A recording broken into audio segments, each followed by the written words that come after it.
In the meantime, the Senate has denied reports that some senators are planning to impeach Senate President Akpabio. In a statement, the chairman, Senate Committee on Media and Publicity, Yemi Adaramodu, said the Senate is one united and a fraternal family. Arise Director of News and Politics Editor, Sumner Sambo, joins us now. Right, Sumner, good to have you on Newsnight. Good to see you again. So, is this the banana peel that the late, great Chuba Kadimo always warned Senate presidents about? Or what exactly is playing out in the Senate? Are they just flying a kite? Is all well in the Senate? Well, Akpabio is already working towards that banana peel. Mm-hmm. You know, when you don't come into the Senate presidency as a measured politician, there's a tendency for you to fall just for anything that comes your way. And I thought that with some of the experience that Akpabio had got as the Senate minority leader, he would have been able to use some of that experience to help him out in his Senate presidency. But actually, he's having some challenges because those who fought him are still there. The Senate is not united, and it won't because of the dynamics of the politics at play at the moment. Now, what President Tinubu is trying to reenact is what President Muhammad Buhari did himself, having a Senate president from the north. Now, Tinubu is from the south, having a Senate president from the south. Now, you need to learn how to walk a very thin line, especially when it comes to the politics in the south. Because if you look at the Senate, in terms of numbers, majority of northerners have more seats. The north, if you follow the logical political divide between the north and the south, northerners have more seats in the Senate than the south. So you need to learn how to walk a very thin rope. And with the former governors like Yari coming out to challenge his ambition despite the intervention of Tinubu and despite all efforts, and then now culminating in the way he handled the issues of the Senate committee leadership, I think he needs to revisit that list to sort of, in quotes, play inclusive politics. You see, because the Senate is a very difficult place for you to tread as a politician. As a former governor himself, he knows the capacity of his other former governors who are there. And the thinking is that if the Senate president is being seen to be kowtowing too much to the presidency, then there will be a problem. Yes, we need to play the Ahmed Lawan script here for the Akpabio Senate presidency, but it has to be done in such a way. Yeah, in such a way that it's not seen the way Akpabio is doing it. Leaving the Senate during a plenary, going to the State House, meeting with the president, leaving senators while the Senate plenary is ongoing, coming back, and they're now coming to come and say that, look, this person will be cleared, this person won't be cleared. You think that the likes of Nasir El-Rufai don't have sympathizers in this Senate?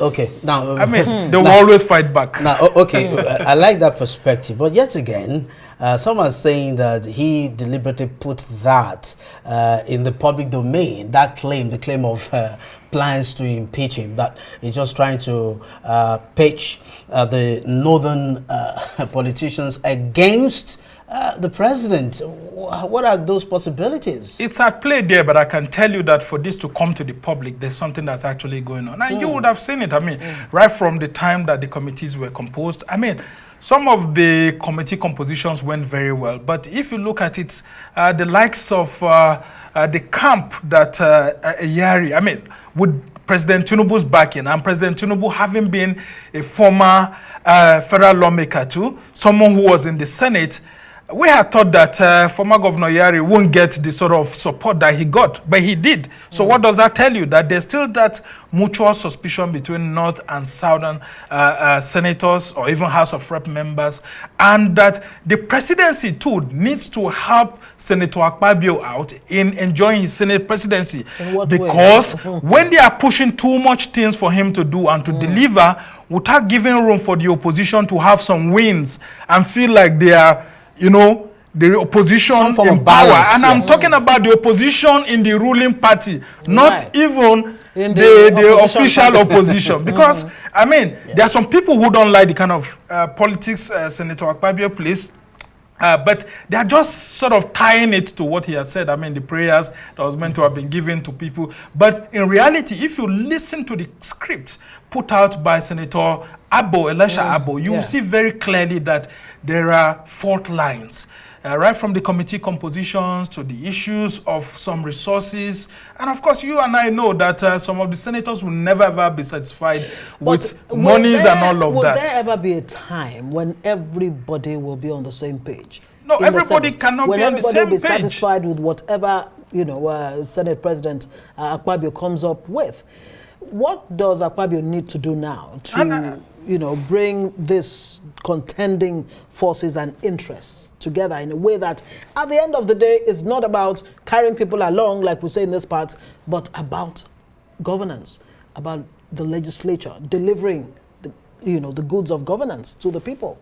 Now, that's where inclusive politics comes into play. And inclusive politics here is making the National Assembly, the legislature, look independent, even if they are going to accommodate the president's interests. Not looking like you're carrying the National Assembly on your plate and selling it to the presidency.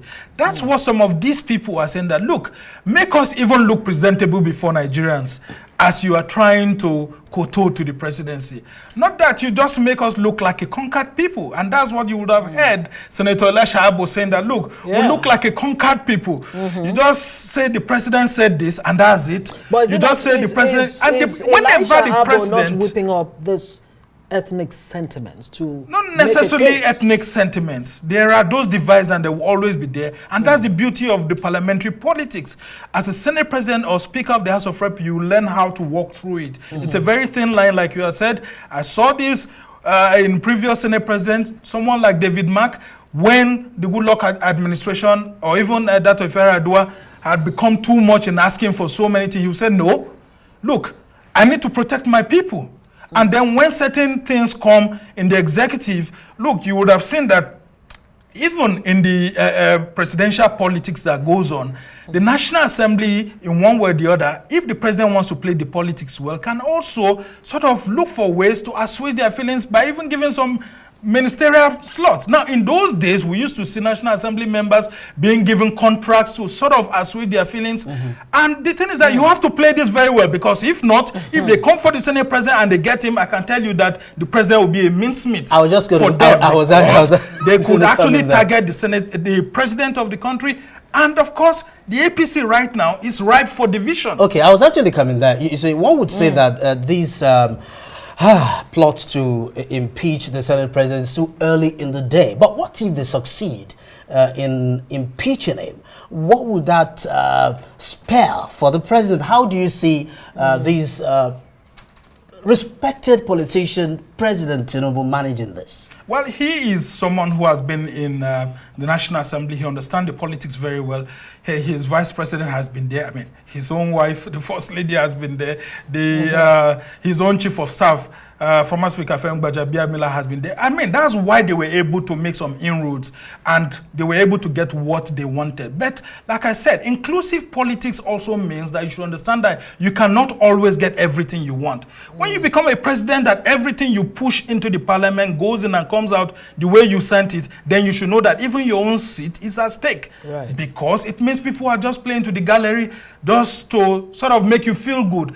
A good democratic and presidential politics that we ought to play doesn't need to make the president feel comfortable at every time that anything he sends into the National Assembly will go in and come out. So if there's a give and take, and people will feel left aside, some people will feel included, but the way you manage the sentiments, I mean, see people like Senator Abu Ibrahim, who is from Kasinase, who has been with Tinubu for a long period of time, those could be allies that Tinubu could actually use to get into the Northern Senators Forum and really find out for him what exactly is going on. But I can tell you, he will use the power of the presidency to protect Senator Akpabio, but there's an extent to which the president can go, because when it gets to a certain level, the president will have to also leave you so that he survives. But I can tell you that at this point in time, it's too early. We don't want this sort of things so that it doesn't deprive Nigerians of what we ought to get. But Absolutely. if the Senate also continues to present itself as something that anything can come in and just go out the way it came, then of course. Points were made, Sumner, but the Senate has actually clarified that there is no divided house and there's no plan. Well, those are the things that are meant for the public. when the no banana peel comes, it Godswill doesn't make an announcement. Interesting times are here, Sumner. Okay. Yeah.